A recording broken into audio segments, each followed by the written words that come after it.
The effects of the current economic crisis have touched everyone.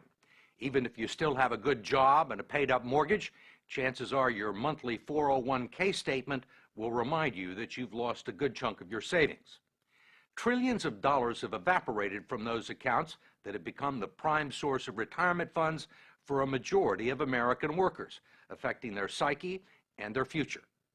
If you're still young enough, there's time to rebuild and recover. But if you're in your 50s or 60s or beyond, the consequences can be dire. And it's drawing attention to the shortcomings of a retirement system that's jeopardized the financial security of tens of millions of people. Good morning. It was called a career fair, but there was no merriment here, only a whiff of desperation. Do you have any openings in the IT industry? Many of these people had been out of work for months and burned through their liquid asset. Alan Weir, who turned 60 this month, showed us his latest 401k statement, which he hadn't had the courage to open up. I'm afraid. You're going to open it now? You want me to? Let's do it. There's good reason for his trepidation. Nearly half of his life savings have vanished in a matter of months. It went down again. How much are you down overall? Oh, about $140,000. You think you'll ever get it back? I mean, I'll probably never see it come back. I was looking to retire probably when I hit 62. I can't do it now. I'll probably be working until I'm at least 70. I'm a Microsoft Office diva. Until she lost her job, Kathleen Coleman had spent nearly 30 years working as an executive assistant on Wall Street. She doesn't have much to show for it. Tell me about your 401k. Does this answer the question? This is what it was in 2005. 2007, you're down below 2005. Right. Another one went down almost $40,000. One was Right. 88,000, and then it went down to like 50. In Dearborn, Michigan, Terry and Donna McNally are barely holding on. He lost his sales job in August. The condo they bought 15 years ago is worth less than their mortgage, and 40% of his 401k retirement savings is gone. Donna is the main provider now. Are you here for Joan? Yes. Terry considers himself fortunate to have found part-time work greeting the bereaved at a funeral home and making lattes at Starbucks, There you go. where colleagues young enough to be his grandchildren have taken him under their wing. What's the hardest part? I'm no longer sitting in a computer or driving in a car to a call. Do you think you'll ever be able to retire? I don't see that day. Can no longer see that day. What kind of a retirement plan allows millions of people to lose 30 to 50% of their life savings just as they near retirement? David Ray, president of the profit-sharing 401k Council of America and a lobbyist for the 401k industry, says it's one that empowers people to make their own investment decisions. 401k is the absolute best way people can save for retirement. They absolutely are the best retirement vehicle we have. How can you say it's the best available if it has let down tens of millions of people at the time they need the money the most? That's not a 401k problem. That is our entire investment system. This is about the markets went down for everybody. Nobody was saved in the current thunderstorm. Ray says that many people still have more money in their 401ks than they've actually contributed.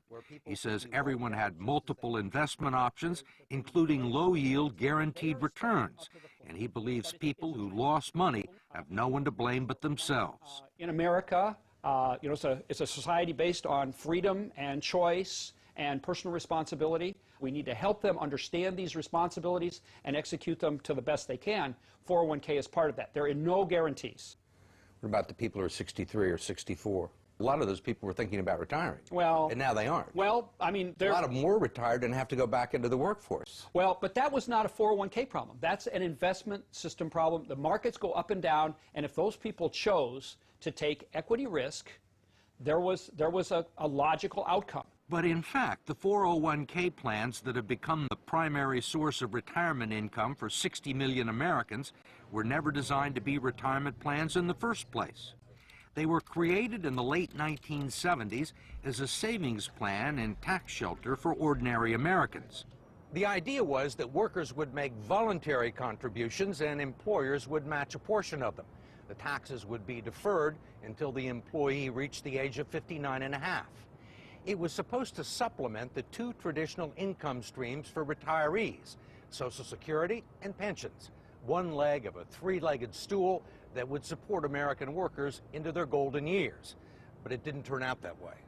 The three-legged stool, if you will, has gone to two legs, and it's wobbly, and it's wobbling, and I'm not sure that it's going to support anything. And that's the scary part, and people are afraid.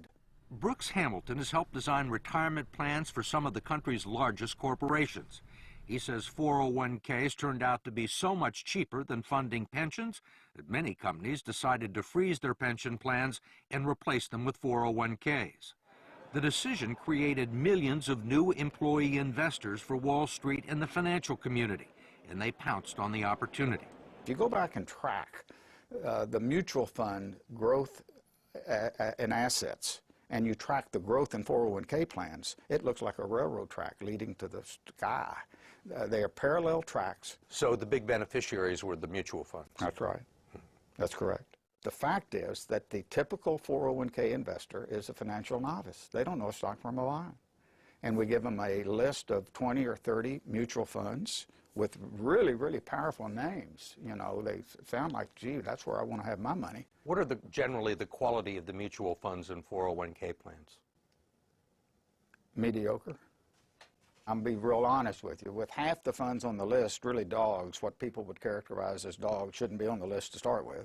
There clearly has been a raid on these funds by the people of Wall Street, and it's cost the savers and the future retirees a lot of money that would otherwise be in their account, independent of the financial collapse. Representative George Miller of California is chairman of the House Committee on Education and Labor and a staunch critic of the 401k industry, especially its practice of deducting more than a dozen undisclosed fees from its clients' 401k accounts. Now you got a bunch of economic wizards jumping in and taking money out of your retirement plan, and they don't want to tell you how much. You can't decipher it in simple English, and they're not interested in disclosing it or having any transparency about it. And most of the people that look at their 401ks have no idea that these fees are being taken out. No. Where would you find it? Where would you find these fees in this prospectus?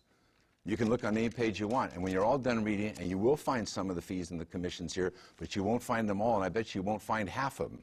There are legal fees, trustee fees, transactional fees, stewardship fees, bookkeeping fees, finder's fees, and the list goes on and on. Miller's committee has heard testimony that they can eat up half the income in some 401k plans over a 30-year span, but he has not been able to stop it. We tried to just put in some disclosure and transparency in these fees, and we felt the full fury of that financial lobbying. David Ray, a lobbyist for the 401k industry, says he favors disclosing the fees, but his partners in the financial industry don't. You think most people know these fees exist? I think they know that there are fees. They don't know exactly how large they are. Why do you think the financial services industry is opposed to fee transparency? I don't know that they're opposed to it. I think the issue is... You don't think they're opposed to it? Well, they want to keep... You're a lobbyist in Washington, right? You know they're opposed to it. George Miller hasn't been able to get a bill to the floor. I think they want to keep the systems as simple and not make changes. They like the way things are, and whenever you push people out of their comfort zones, you know, it's an issue. I mean, they're comfortable with the situation because they're making a ton of money, or they have made a ton of money. Well, and their systems are set up. We wanted to ask David Ray, who's been so bullish on 401k plans, one last question about what the future holds for people like Terry and Donna McNally and Kathleen Coleman. Need a babysitter? Most of the people that we've talked to are 50 and 60 years old, Right. and have sustained these losses, say there is no way they're ever going to make them back. Right. Do you agree with that? I think we have to be truth tellers. I think that when a person has hit this point and we've had this unfortunate situation, I don't think we can misrepresent what the possibilities are. And the reality is that money's not coming back that they've lost. They can't count on it. They have to, maybe they have maybe if they work 10 more years, it'll come back by the 10, but it's important that they not have unrealistic expectations.